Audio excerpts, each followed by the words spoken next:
శ్రీనివాస్ చౌదరి గారు క్విక్గా, మనకు ఎక్కువ సమయం లేదు, ఈ లిక్కర్కి సంబంధించి వాసుదేవరెడ్డి గారు ఎండీగా ఉన్నారు కదా బెవరేజెస్ కార్పొరేషన్కి, వరుసగా సోదాలు జరుగుతున్నాయి. Already 2 days back CID case కూడా ఫైల్ చేయడం జరిగింది. అయితే అందరూ ఊహించినవే, ఆల్రెడీ శ్వేతపత్రంలోనే చాలా చెప్పారు. కాబట్టి ఇప్పుడు ఏంటంటే వాటికి సంబంధించిన ఆధారాలు పక్కాగా దొరుకుతున్నాయి. ఏదైతే ఆ కార్యాలయంలో సోదాలు కానీ బెవరేజెస్ డిస్టిలరీస్కి సంబంధించిన రికార్డ్స్ బయటికి తీసినప్పుడు మొత్తం కూడా ఏదైతే అనుమానాలు వ్యక్తమైనాయో దానికి తగ్గట్టుగా ఈరోజు ఆధారాలు 90% of the liquor purchases only ఒక 1 or 2 కంపెనీస్కి. ఆ 1 or 2 కంపెనీస్ కూడా ఆదాన్ డిస్టిలరీస్, లేదంటే కనుక ఎస్పీవై అగ్రో అని చెప్పేసి ఇండస్ట్రీస్. ఎస్పీవై వచ్చేసరికేమో మిథున్ రెడ్డి, పెద్దిరెడ్డి రామచంద్రారెడ్డి గారి కొడుకు ఎంపీ మిథున్ రెడ్డి గారి ఆధ్వర్యంలో నడుస్తుందట. అలాగే ఈ ఆదాన్ వచ్చేసరికి ఏమో ఆదాన్ డిస్టిలరీస్ వచ్చేసి వాళ్ళకి డిస్టిలరీయే ఓన్ డిస్టిలరీనే లేదట. వాళ్ళు మళ్ళీ వేరే వాళ్ళ దగ్గర వాళ్ళని సబ్లీజులు తీసుకొని భయపెట్టి సబ్లీజులు తీసుకొని వాళ్ళ దగ్గర వీళ్ళ ఓన్ బ్రాండ్స్ ఏదైతే జే బ్రాండ్స్ అనే ఒక పేరు వచ్చిందో 90% ఆఫ్ ది జే బ్రాండ్స్ అక్కడే తయారు చేయడం. అదే కాకుండా ప్రభుత్వ ధనం వాళ్ళకి పంచిపెట్టడం అంటే basic price of A bottle, దాన్ని పర్లేదు తీసుకోండి భలేవాళ్ళే, మీరు జే బ్రాండ్ ఇస్తున్నారు, అద్భుతమైన బ్రాండ్, ఇది ప్రపంచంలో ఎక్కడ లేని బ్రాండ్ ఇస్తున్నారు అన్నట్టుగా ఆపోజిట్గా, అలాగే ఉన్న బ్రాండ్లు బయట రాష్ట్రాల్లో ఎక్కడ లేనటువంటి కాస్ట్ బేసిక్ ప్రైస్ని పెంచి వాళ్ళకి లబ్ధి చేకూర్చు. అంటే వాళ్ళకి లబ్ధి చేకూర్చారంటే మొత్తం వాళ్ళకి ఇవ్వరు కదా. అంటే కింద మళ్ళీ ఇక్కడ కూడా క్విట్ ప్రోకో, నేను పైనుంచి ఇస్తాను, నువ్వు నా కింద నుంచి ఇచ్చేయి. మరి ఆ కింద నుంచి ఎట్లా ఇస్తారో వీళ్ళకి తెలిసింది. దాంట్లో సిద్ధాస్తులు కదా, ఆల్రెడీ అంతకుముందే ఉన్నాయి కదా, అంతకన్నా పెద్ద స్కామ్. పక్కన పెడితే ఈ ఏదైతే డిస్టిలరీస్ ఉన్నాయో వాళ్ళ మీద ఆల్రెడీ కేసులు పెట్టారు. నేనేమంటున్నానంటే ఇలా కేసులు పెట్టడం ద్వారా పైన ఎవరైతే ప్రభుత్వంలో ఉంటారో వాళ్ళని పట్టుకుంటాం ఎంతవరకు సాధ్యపడుతుంది? ప్రతి అంశంలోనూ ఇదే ప్రశ్న. ఇప్పుడు అది లిక్కర్ అవ్వచ్చు, శాండ్ అవ్వచ్చు, మైన్స్ అవ్వచ్చు, వాట్ నాట్, ఎవ్రీథింగ్. ఆ కోణంలో ప్రభుత్వం ఎంతవరకు సీరియస్ ఉంది? మీరు వేసిన ప్రశ్నల్లో చాలా డెప్త్ ఆలోచించాలి కదా సార్. ఎందుకంటే ప్రతి అంశంలోనూ, ప్రతి ఇన్స్ట్రక్షన్ రూల్స్ లోను, ప్రతి సంస్థలోను 5 ఏళ్లుగా ధ్వంసం చేసి పారేసాడు. లోడే కొద్దికి నేలమాలిగలు చూడ వస్తానే ఉన్నాయి అక్రమ కేసులు. ఢిల్లీ లిక్కర్ స్కీమ్ అనేది స్మాల్ నథింగ్ అండి. ఇక్కడ జరిగితే 1000 కోట్లు, సంవత్సరానికి 18,000 కోట్లు. ఈయన జగన్మోహన్ రెడ్డి గారు నెత్తిన చేయబెట్టి బుగ్గలు రుద్ది ముద్దులు పెట్టిన మహానుభావుడు. అక్క చెల్లెలు తాలుబోట్లు అయిపోతున్నాయి, సంసారాలు నాశనం అయిపోతాయని చెప్పి నేను వస్తే దశల వారిగా లిక్కర్ నిషేధం చేస్తానని చెప్పిన మహానుభావుడు, 5 స్టార్ హోటల్ పరిచయం చేస్తానని మహానుభావుడు, పూర్తిగా రాష్ట్రంలో ఉన్న 14 బెవరేజ్ కంపెనీస్ ని తన యొక్క అదానో లేదా ఇంద్రుడి యొక్క బినామీ పేరుతో అందరినీ బెదిరించి చేసుకొని తొక్కలకు పరిపాలన చేసి ఏం మంది ఇస్తున్నాడో తెలియదు. అది స్పిరిట్టా లేదా విషమా లేదంటే కాలకోట విషమా ఏం అర్థం కాల. జనాలు తాపిచ్చేసి రేట్లు పెంచితే మద్యం తాగేసి ఆపేస్తారట. రేట్లు ఎంతండి? ఇప్పుడు మా ప్రభుత్వం అయితే 60-50 రూపాయలు క్వార్టర్ వచ్చేది, 280 రూపాయలు, 300 చిప్ లెక్కలు కూడా. ఈ డబ్బులని డిజిటల్ పేమెంట్ కాదు, బిల్లులు ఉండవు. మీరు చెప్పినట్టే ఒక లారీ ఫ్యాక్టరీ నుంచి వస్తే 3 లారీలు బయట నుంచి వస్తున్నాయి, డమ్మీ హోలోగ్రామ్స్ వేసుకొని, తప్పుడు హోలోగ్రామ్స్ వేసుకొని. ఈ సరుకంతా నేరుగా ₹1 నేరుగా తడాపులు కేసు వసుకుపోతుంది కదా. సో మిథున్ రెడ్డి, వాసుదేవరెడ్డి, పెద్దిరెడ్డి నాయకత్వాన లిక్కర్ స్కామ్ అనేది ఆంధ్ర రాష్ట్రంలో దాదాపు నాకు తెలిసి లక్షల కోట్ల రూపాయలు జరిగింది. దీనివల్ల ఆంధ్ర రాష్ట్ర ప్రజలు ఆరోగ్యం దెబ్బతిన్నారు, పిచ్చోళ్ళు అయిపోయారు, సైకోలుగా మారిపోయారు. ఎంత దుర్మార్గమైన చర్య అంటే జగన్మోహన్ రెడ్డి వచ్చిన వ్యాపారం చేయడానికి అండి, రాజకీయం చేయడానికి కాదు. చక్కగా వ్యాపారం చేసుకోవడం, ల్యాండ్ శాండ్ మైన్ వైన్, చివరికి ఇప్పుడు నెయ్యి కూడా 1000 కోట్ల రూపాయలు సంపాదించుకొని నీకున్నది ఇద్దరే కూతురు కదండి, ఏం చేసుకుంటారు మీ డబ్బులంతా? విదేశీయులు పారిపోతారా? ఏమి దుర్మార్గం సార్, నాకు అర్థం కాలేదు. ఈ తాగిన మిత్రులు డయాలసిస్ పేషెంట్లు అయిపోయారు, సైకో పేషెంట్లు అయిపోయారు, నిషేధం చేస్తారని మాట తప్పిపోయి ఈ రోజు వేల బెల్ట్ షాప్. నేను కడపలో ప్రాంతానికి వెళ్ళానండి, నేను రాజంపేట ప్రాంతంలో ప్రతి 10 ఇళ్ళకి ఒక గ్రిల్ ఉన్నటువంటి ఆ ఇల్లు కనబడుతుంది. నేను ఏమన్నా సేఫ్టీ కోసమే కట్టుకున్నారేమో గ్రిల్, అది కంటిన్యూ పోతుంటే పక్క మీద అదే కనబడింది. పిలిచి అడిగాను, ఏంటి సార్ ఇది ప్రతి 10-11 ఇళ్ళకంతా మీరు ఈ విధంగా తీసి పెట్టున్నారంటే ఇవన్నీ అఫీషియల్ బెల్ట్ షాప్స్ అంట, అక్కడ ఈ బ్రాండ్లు అమ్ముతారంట. అక్కడ చిప్స్, ఊరగాయ, గ్లాసులు, పప్పులని పెట్టున్నారు. నేను ఆ డౌట్ వచ్చి అడిగా, అంటే ఇంత పెద్ద ఎత్తున బెల్ట్ షాపులు, మద్య షాపులు నడిపి ఈ డబ్బులన్నీ సంపాదించి ఏమి చేసేస్తావు జగన్మోహన్? నాకు అర్థం కాలేదు. ఎన్ని ప్యాలెస్లు కడతావు, ఎంతమంది మోసం చేస్తావు? సో ఇవన్నీ చూస్తే మీరు చెప్పిన ప్రకారమే సార్. కదంబరి చెప్తాను, నేను అరెస్ట్ కేసుల్లో అరెస్ట్ చేయాలన్నారు, యాక్షన్ తీసుకున్నారు. ఈ రోజు టీటీడీ విషయం పైన వస్తా ఉంది, యాక్షన్ తీసుకుంటున్నారు. గతంలో కుంభకోణంలో ఉన్నటువంటి ఇసుక ల్యాండ్ మైన్ లో కొంతమంది యాక్షన్ తీసుకున్నారు, చాలా మంది తప్పించాం. ఖచ్చితంగా చట్ట ప్రకారం ఇవన్నీ కూడా జరుగుతాయి, ఎవరిని వదిలిపెట్టాం. కాకపోతే భయపడతా ఉంది. 90 రోజులు ఇన్ని స్కాములా, ఇన్ని దొంగతనాలా, ఇన్ని కోట్ల రూపాయలు తీసేసారా? పోయే కొద్ది వస్తానే ఉంటాయి. మా బతుకంతా, మా ప్రభుత్వం 5 ఏళ్ళ ప్రభుత్వం అంతా వీడి యొక్క దుర్మార్గ చర్యలు బయటపడినా సరిపోతాం. బతుకంతా పరిపాలన ఎప్పుడు చేయాలి, అభివృద్ధి ఎప్పుడు చేయాలి, అమరావతి ఎప్పుడు కట్టాలి, పోలవరం ఎప్పుడు కట్టాలి? సో ఈ జగన్మోహన్ రెడ్డి గారు యొక్క దుర్మార్గమైన ప్రభుత్వం నడిపిన విధానాలు చూస్తుంటే జనం బెంబేరెత్తిపోతున్నారు. వీటిని వెనకబడి వదిలేద్దాం పోనీ అనుకుంటే అక్కడ కూడా పోయి మళ్ళీ రద్దు చేసి మళ్ళీ రాజకీయాలు చేస్తారనే భయం ఉంది. ఖచ్చితంగా తిరుమల కాడ నుంచి, మీరు చెప్పిన లెక్క కాడ నుంచి ప్రతి ఒక్కరు కూడా వీలైన తొందరలో కడిదిట్టం చేసి పాలనపైన మేము మనసు పెట్టాల్సిన అవసరం ఉంది. ఈ లిక్కర్ స్కామ్ చాలా దారుణం. చెప్పిన అబద్ధాలను నిజం కాదు. బిల్లులు లేకుండా, ఇన్వాయిస్లు లేకుండా తప్పుడు మన స్పిరిట్ కల్తీ రంగునీళ్ళు కలిపి పంపేశారు సార్. ఒకప్పుడు చిన్న ఏదో నాకు తెలియదు తాగుబోతులు ఎవరు చిన్న కోట తాగితే మత్తుగా ఉండేది అనిపించారు. ఫుల్ తాగిన మొత్తం అట్లా పండు పైగా పేషెంట్లు అయిపోతున్నారు. వేల కోట్ల రూపాయలు మీకు సమర్పించేశారు. ఇవన్నీ చూస్తే తాగినోడిని అందరినీ కూడా నేరుగా వాళ్ళ శ్రమని నేరుగా వాళ్ళు జమిని చెత్తేసుకున్నావు జగన్మోహన్ రెడ్డి గారు. ఇది తప్పుడు విధానం.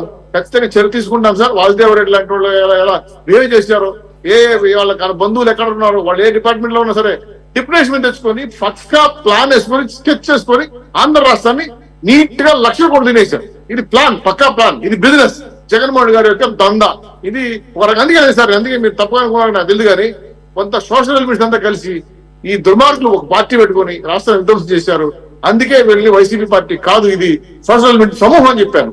ఇది నేను చెప్పాను కదా, గతంలో గఫూర్ గారు మాట అన్నారు, కరెక్ట్, మీకు సమర్థిస్తున్నా. కాబట్టి ఇవన్నీ కూడా ఏంటంటే దుర్మార్గమైన చర్యలు చేసిన ఈ ప్రభుత్వాన్ని, ఈ మాజీ ప్రభుత్వాన్ని, నాయకుల్ని అంత ఈజీగా ప్రజల్లోకి వెళ్తే ఒప్పుకోరు సార్. ఇప్పటికే మీరు వద్దని పక్కన పెట్టేశారు. అయినా వాళ్ళు మళ్ళీ మారు వేషం వేసుకొని దసరా వేసగాళ్ళలాగా బయటకు వస్తారు. ఎవరిని వదిలిపెట్టాం. లిక్కర్ స్కామ్ ఎవరు దొంగలున్నా పట్టుకుంటాం. లిక్కర్ స్కామ్ ఢిల్లీ స్కామ్ కాదు ఇది. దానికి 5-10 రెట్టింది స్కామ్ ఇది. కాబట్టి బయటకు తీస్తాం సార్. శిక్ష పడుతుంది. వెయిట్ చేయండి, చూడండి మీరే. మళ్ళీ వాళ్ళు తప్పు చేయాలన్న ఆలోచన కూడా వాళ్ళు బుల్లో రానికుండా శిక్ష వేస్తామని మీరు హామీ ఇస్తుంది. ఓకే సైదా గారు, యాక్చువల్గా టోటల్ బిజినెస్ వచ్చి లాస్ట్ 5 yearsలో 99,000 crores, ఆల్మోస్ట్ 1 lakh crore. దీంట్లో డిజిటల్ పేమెంట్స్ లెక్క తీస్తే just 650 or something odd crores, అంటే 1,000 కోట్లు కూడా లేదు. అంటే 98,000 కోట్ల చిల్లర. మొత్తం అంతా కూడా క్యాష్ పేమెంట్సే. ఈ రోజుల్లో టీ అమ్మేవాడు 6 రూపాయలు 7 రూపాయలు కూడా డిజిటల్ పేమెంట్ తీసుకుంటుంటే, కూరగాయలు ఇళ్ళకి వచ్చే కూరగాయలు అమ్మి కూడా పెట్టుకుని వస్తుంటే ఆ స్కానర్స్, వీళ్ళు ఈ రకంగా క్యాష్ ఇది చేసినప్పుడు దీన్ని మరి ఈడీ లాంటి సంస్థలు ఎంటర్ అయితే తప్ప, అందు గురించి అనుకుంటా ఈడీ అన్న మాట కూడా వాడారు, ఇఫ్ ఐఎమ్ నాట్ రాంగ్, ఆ శ్వేతపత్రం రిలీజ్ చేసేటప్పుడు. ఈడీ ఎంటర్ అయితే ఢిల్లీ స్కామ్ ఏముంది సార్, 100 crores, అది కూడా అదేం చిన్న అమౌంట్ అని నేను అంటలా. Actually didn't came into force, it's a policy matter.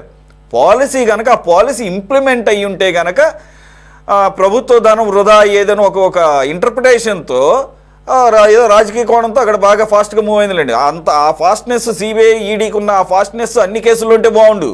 మరి ఆ ఫాస్ట్నెస్ ఉండదు. కేజ్రీవాల్ లాంటి వాళ్ళని కట్టడి చేయడానికి, లేదంటే కనుక ఎవరన్నా ప్రత్యర్థి పార్టీ వాళ్ళని కట్టడి చేయడానికి అక్కడ మాత్రమే ఫాస్ట్గా మూవ్ అవుతాయి. ఇక్కడే కళ్ళ ముందు కనపడుతుంది క్యాష్ ట్రాన్సాక్షన్స్. ప్రపంచం అంతా తెలుసు ఏపీలో ఏ రకమైనటువంటి లిక్కర్ దందా జరుగుతుందని ఓపెన్గా. సార్ ఇది ఏంటి సార్, దీన్ని అంటే అసలు వాళ్ళని కారణభూతులు చేయడం ఎంతవరకు సాధ్యపడుతుంది? సురేష్ గారు, మీరు చెప్పినట్లుగా కేవలం 100 కోట్ల రూపాయల ఢిల్లీ లిక్కర్ స్కామ్ సంబంధించి ముఖ్యమంత్రి కేజ్రీవాల్ ని అరెస్ట్ చేసి జైల్లో పెట్టినటువంటి ఘటన మనం చూసాం. మొన్నటి వరకు బెయిల్ రాల. అలాగే ముఖ్యమంత్రి కేసీఆర్, మాజీ ముఖ్యమంత్రి గారాలపట్టి కవితను అరెస్ట్ చేసి ఒక మహిళ అయినా కానీ ఆమె జైల్లో పెట్టారు. మరో పక్క మనం చూసినట్లయితే మా ప్రకాశం జిల్లా ఒంగోలు పార్లమెంట్ సభ్యుడు మాగుంట శ్రీనివాసరెడ్డి గారి ముద్దుల కుమారుడు, ఆయన కూడా అరెస్ట్ చేసి జైల్లో పెట్టారు. తర్వాత ఆయన అప్రూవ్డ్ గా మారాడు, బయటకు వచ్చాడు. అలాగే మాజీ టీటీడీ బోర్డు మెంబర్ తమిళనాడు నుంచి ఆయన కూడా ఈ లిక్కర్ స్కామ్ లో అరెస్ట్ చేశారు, ఆయనకు బెయిల్ ఇచ్చారు. అయితే ఇక్కడ మీరు చెప్పినట్లుగా మరి ఏపీలో దాదాపు 98,000 కోట్ల రూపాయలు డిజిటల్ పేమెంట్స్ కాకుండా వసూలు చేసినటువంటి డబ్బులు ఖజానాకి వెళ్ళాయో లేదో తెలియనటువంటి పరిస్థితుల్లో మోడీ ప్రభుత్వం ఎందుకు మరి కామ్ గా ఉంది? దీంట్లో మతలాబేంది? మనం గత డిబేట్ లో చెప్పుకున్నాం, రాష్ట్రంలో బీజేపీ అంటే బాబు జగన్ పవన్, ఇట్స్ క్లియర్. నేను ఇప్పుడు కూడా చెప్తా ఉన్నా, బీజేపీ అంటే బాబు జగన్ పవన్, ఇది వాస్తవం. అందువల్లనే మోడీ జగన్ యొక్క ప్రాపకం అవసరం కాబట్టి అతనికి ఉన్నటువంటి ఆ రోజుల్లో మరి 25 పార్లమెంటు స్థానాలు అతనికి అవసరం కాబట్టి, అలాగే రాజ్యసభలో ఉన్నటువంటి 15 మంది రాజ్యసభ సభ్యులు మద్దతు అతనికి అవసరం కాబట్టి ఆ రోజు మోడీ మరి డ్రామా ఆడినటువంటి పరిస్థితి చాలా స్పష్టంగా మనకి గోచరిస్తా ఉన్నాయి. అయితే ఇక్కడ ఒక విషయం మనం గమనించాలా సురేష్ గారు, ఇది ఒక సామాజిక రుగ్మత ఈ మద్యం అనేది. ఆయన ఏం చెప్పాడు జగన్మోహన్ రెడ్డి ఎన్నికలప్పుడు, నేను సంపూర్ణ మద్యపాన నిషేధం విధిస్తా అని చెప్పాడు, అంచెలంచెలుగా మరి విధిస్తా అని చెప్పాడు. కానీ ఏం చేశాడు? తాగరన్నా తాగి ఊగరన్నా అన్నట్టుగా ఊరూరికి బెల్ట్ షాప్, డోర్ డెలివరీ. విచిత్రంగా ఇదివరకు ఎవడన్నా తాగాలంటే భయపడే వాళ్ళు ఎక్కడన్నా, ఆయన డోర్ డెలివరీ ఇచ్చేసాడు ఈ రోజు. ఎందుకంటే వాలంటీర్లే మనం చూసినట్లయితే కొంతమంది, అందరు కాదు కానీ వాలంటీర్ల ముసుగులో ఇంటింటికి మద్యం పంపిణీ చేశారు. ఇంతకంటే దుర్మార్గం ఉందా? ఎంతో మంది ఏపీ మహిళల తాలిబొట్లు ఈ మద్యం మహమ్మారి వల్ల తెగిపోయాయి. ఆ కుటుంబాలు బదారులు పడ్డాయి. ఎంతో మంది ఈ మద్యానికి బానిసలై, ఎందుకంటే ఇది కల్తీ మద్యం, లివర్ దెబ్బతిన్నది, గుండెకాయలు దెబ్బతిన్నాయి, మరి అనారోగ్యం పాలై మరి ఎంతో మంది చనిపోయినటువంటి దుర్మార్గమైనటువంటి పరిస్థితి. ఇంత ఘోరం జరిగితే ఆనాడు మోడీకి చేతగాలిని అరెస్ట్ చేయడానికి ఇప్పుడు కూడా ఏమైంది? ఈడీ ఏమైంది? సిబిఐ. నువ్వు రాహుల్ గాంధీని అరెస్ట్ చేయడానికి సిబిఐని ఈడీని పంపిస్తావా? లేకపోతే ఏఐసిసి ఖాతాలను స్తంభింపు చేయడానికి సిబిఐ ఈడీని పంపిస్తావా? సోనియా గాంధీని మరి అరెస్ట్ చేయడానికి మరి హెరాల్డ్ పత్రిక విషయంలో అరెస్ట్ చేయడానికి సిబిఐ ఈడీని పంపిస్తావా? ఏం నీకు జగన్ ని అరెస్ట్ చేసే దమ్ము ధైర్యం నీకు లేదా? మీరే అన్నారు కదా, అప్పుడు ఉన్నటువంటి పొలిటికల్ అఫిలియేషన్ వాళ్ళకున్న నీడ్ అది. సో ఇంక దీంట్లో ఇంకా క్వశ్చన్ ఏముంది, ఇంకా అవకాశం లేదు. ఇప్పుడు వీళ్ళు కూడా తోక పార్టీ అయిపోయారు కదా మోడీకి. ఈ రోజు మనం చూసినట్లయితే ఈ రాష్ట్రంలో ఉన్నటువంటి మిగతా పార్టీలు కూడా అసలు ప్రతిపక్షం లేదు ఈ రాష్ట్రంలో. ఎవడు ప్రతిపక్షం? ఈ రోజు మా షర్మిలారెడ్డి కాంగ్రెస్ పార్టీ తరఫున ప్రతిపక్ష పాత్ర మేము పోషిస్తా ఉన్నాం. నిన్నే అన్ని కలెక్టరేట్ల ముందు 100 రోజుల పాలనకు సంబంధించి మేము ఆందోళన చేపట్టాం. ఎందుకంటే నేను చెప్తున్నానంటే, ఎందుకంటే మీ స్వార్థ రాజకీయాలు కాదు, ఈ రాష్ట్ర ప్రయోజనాల విషయం కూడా మీరు ఆలోచించాలి. ఈ 100 రోజుల పాలనలో ఒక్క నిమిషం సార్, ప్రతిపక్ష పార్టీగా మీరు క్వశ్చన్ చేయడంలో తప్పు లేదు, కానీ వచ్చి 100 రోజులైందని మీరే ఒప్పుకుంటున్నారు. అయితే ఈ 100 రోజుల్లో ఎంతవరకు సాధ్యపడుతుంది, ఏ పథకాలు అమలు పరిచే అవకాశం ఉందనే వాటిని కన్స్ట్రక్టివ్ గా మీరు రైజ్ చేయొచ్చు, కాదంటలా. కానీ ఏదో రాజకీయ పరమైనటువంటి అవకాశం కదా అని చెప్పేసి దానికన్నా వినండి ఒక్క నిమిషం. మీరు అంటే నేనే అంటున్నా, ఈ కూటమి ప్రభుత్వాన్ని ఇది ఒక డిమాండ్ చేయండి. ఢిల్లీలో లిక్కర్ స్కామ్ విషయంలో అంత రచ్చరచ్చ జరిగింది కదా, దాన్ని బయట పెట్టారు కదా, అదే అంత ఫాస్ట్గా ఇది కూడా లిక్కర్కి సంబంధించిందే కాబట్టి ఎనాలజీ ఈజీగా ఉంటుంది అనమాట కంపేర్ చేయడానికి కూడా. ఏంటి మీరు గత ప్రభుత్వ హయాంలో, కూటమి ప్రభుత్వం ఇప్పుడు వచ్చింది కాబట్టి గత ప్రభుత్వ హయాంలో మీరు ఇప్పుడైతే సిఐడి ఫైండ్ అవుట్ చేసిందో ఇది చాలా పెద్ద అగాధం లాగా ఉంది కాబట్టి సిఐడి ఓకే, సిబిఐ ఎంక్వైరీ మీరు ఎందుకొని వేయరు అని మీరు డిమాండ్ చేయండి కాంగ్రెస్ తరఫున, చాలా బాగుంటుంది. ఈడీని కూడా దించమని చెప్పేసి ఫాస్ట్గా మూవ్ అవుతారు లేదు అప్పుడు చూద్దాం. అప్పుడు we can check how BJP is, I mean ఎందుకంటే ఆ సంస్థలు ఏంటి కేంద్ర ప్రభుత్వ జీవ సంస్థలు అంటారు కాబట్టి. సార్ ఎక్కువ సమయం లేదు, ప్లీజ్ అర్థం చేసుకోండి. సురేష్ గారు ఒక మాట, నేను ఎందుకంటే మీరు చెప్పింది వాస్తవమే. మేము కాంగ్రెస్ పార్టీగా ఉన్నాం, మేము ప్రధాన ప్రతిపక్షం కూడా కాదు, ప్రజాపక్షంగా మేము ఉద్యమిస్తా ఉన్నాం. ఈ రోజు చంద్రబాబు గారి చేతిలో మాయాదండం ఉంది, అధికారం ఉంది, మోడీని మెడలు వంచేటువంటి పరిస్థితులు ఉన్నాయి. మీరు అడగండి, మీరు సిబిఐని ఏపించండి. నేను అందుకనే నేనే రైజ్ చేశాను కదా సార్, నేనే రైజ్ చేశాను కదా. ఇప్పుడు ఏమైనా లావాదేవీలు ఉన్నాయా? మధ్యలో ఏమైనా లావాదేవీలు నడుస్తున్నాయా? ఏదైనా పంపకాలు ఉన్నాయా? ఆయనకి ఏం మీకు మీద ఆయన ప్రమేయం ఎందుకు? పెట్టించండి, ఈడీ కేసు పెట్టించి లోపల వేపించండి మీరు. సరే అది వెయిట్ అండ్ సీ అంటున్నారు కదా శ్రీనివాస్ చౌదరి గారు. 1 by 1 మీ కోరికలన్నీ తీరుస్తా అంటున్నారు కదా, తీరుస్తారు లేదు చూద్దాం. ఆయన కోర్టుకి వెళ్ళకుండా తిరుగుతా ఉన్నాడు. ఏం చేస్తున్నాయి కోర్టులు? సుప్రీం కోర్టు ఏం చేస్తా ఉంది, సిబిఐ కోర్టు ఏం చేస్తా ఉంది, రాష్ట్ర కోర్టులు ఏం చేస్తా ఉన్నాయి? దాదాపు 45 లక్షల కోట్ల చాలా ఆశ్చర్యకరమైన విషయం, చాలా ఆశ్చర్యకరమైన విషయం. డైలీ బేసిస్ మీద కరెక్టే సార్, డైలీ బేసిస్ మీద సార్, డైలీ బేసిస్ మీద ఎంక్వైరీ జరగాలన్నది ఇప్పటికీ కూడా కదలికి లేదు. ఒక్క నిమిషం సార్, మనకి ఎక్కువ సమయం లేదు. సార్ విక్రమ్ గారు, సార్ నిజంగానే ఇది కూటమి ప్రభుత్వం సరే ఇప్పుడే స్టార్ట్ అయ్యింది, అన్ని ఒక రోజులోనే అన్ని సాధ్యపడదు కాబట్టి సిఐడి ద్వారా ఒక పక్కన ఎంక్వైరీ నడుస్తూనే సిబిఐ ఈడీలని దీంట్లో ఇన్వాల్వ్ చేయటం ఎందుకు చేయకూడదు? దాని ద్వారా ఏమన్నా లాభం ఉంటుందా?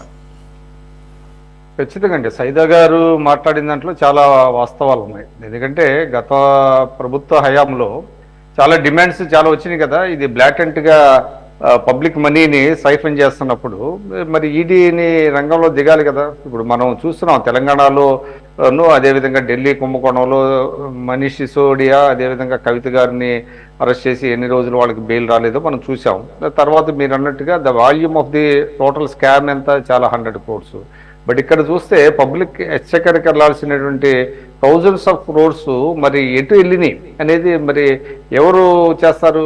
మరి వాట్ ఎవర్ ద రీజన్స్ ఆయన చెప్పారు. గత బీజేపీ అది బహిరంగ రహస్యమే, వాళ్ళ రాజ్యసభలో వాళ్ళ బిల్లుల్ని పాస్ చేయించుకోవడానికి ఆ రోజు మన జగన్మోహన్ రెడ్డి గారి సహకారాన్ని తీసుకున్నారు. ఇప్పుడు ఈ కూటమి ప్రభుత్వం ఖచ్చితంగా దాన్ని డిమాండ్ చేయొచ్చు, లేదు కాంగ్రెస్ పార్టీ డిమాండ్ చేయొచ్చు.